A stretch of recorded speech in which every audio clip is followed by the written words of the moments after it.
प्रेरक प्रसंग 3 विकल्प। बहुत समय पहले की बात है। किसी गांव में एक किसान रहता था। उस किसान की एक बहुत ही सुंदर बेटी थी। दुर्भाग्यवश गांव के जमींदार से उसने बहुत सारा धन उधार लिया हुआ था। जमींदार बूढ़ा और कुरूप था।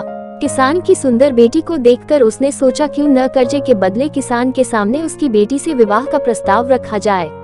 जमींदार किसान के पास गया और उसने कहा, तुम अपनी बेटी का विवाह मेरे साथ कर दो, बदले में मैं तुम्हारा सारा कर्ज माफ कर दूंगा। जमींदार की बात सुनकर किसान और किसान की बेटी के होश उड़ गए।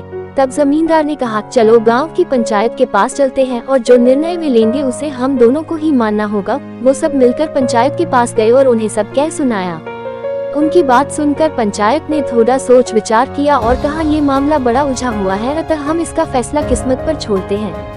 जमींदार सामने पड़े सफेद और काले रोलों के ढेर से एक काला और एक सफेद रोड़ा उठाकर एक थैले में रख देगा। फिर लड़की बिना देखे उस थैले से एक रोड़ा उठाएगी और उस आधार पर उसके पास 3 विकल्प होंगे। 1, अगर वो काला रोड़ा उठाती है तो उसे जमींदार से शादी करनी पड़ेगी और उसके पिता का कर्ज माफ कर दिया जाएगा। 2, अगर वो सफेद पत्थर उठती है तो उसे जमींदार से शादी नहीं करनी पड़ेगी और उसके पिता का कर्ज भी माफ कर दिया जाएगा। 3, अगर लड़की पत्थर उठाने से मना करती है तो उसके पिता को जेल भेज दिया जाएगा। पंचायत के आदेशानुसार जमींदार झुका और उसने 2 रोड़े उठा लिए। जब वो रोड़ा उठा रहा था तो तब तेज आंखों वाली किसान की बेटी ने देखा कि उस जमींदार ने दोनों काले रोड़े ही उठाए हैं और उन्हें थैले में डाल दिया है। लड़की इस स्थिति से घबराए बिना सोचने लगी कि वो क्या कर सकती है। उसे 3 रास्ते नजर आए। 1, वो रोड़ा उठाने से मना कर दे और अपने पिता को जेल जाने दे। 2, सबको बता दे कि जमींदार दोनों काले पत्थर उठाकर सबको धोखा दे रहा है।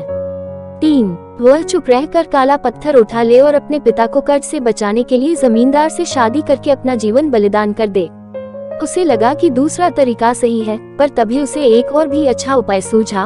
उसने थैले में अपना हाथ डाला और एक रोड़ा अपने हाथ में ले लिया और बिना रोड़े की तरफ देखे उसके हाथ से फिसलने का नाटक किया। उसका रोड़ा अब हजारों रोड़ों के ढेर में गिर चुका था और उनमें ही कहीं खो चुका था। लड़की ने कहा, हे भगवान, मैं कितनी फूहड़ हूँ, लेकिन कोई बात नहीं। आप लोग थैले के अंदर देख लीजिए कि कौन से रंग का रोड़ा बचा है, तब आपको पता चल जाएगा कि मैंने कौन सा उठाया था जो मेरे हाथ से गिर गया। थैले में बचा हुआ रोड़ा काला था। सब लोगों ने मान लिया कि लड़की ने सफेद पत्थर ही उठाया था। जमींदार के अंदर इतना साहस नहीं था कि वो अपनी चोरी मान ले। लड़की ने अपनी सोच से असंभव को संभव कर दिया। मित्रों, हमारे जीवन में भी कई बार ऐसी परिस्थितियां आ जाती हैं जहां सब कुछ धुंधला दिखता है।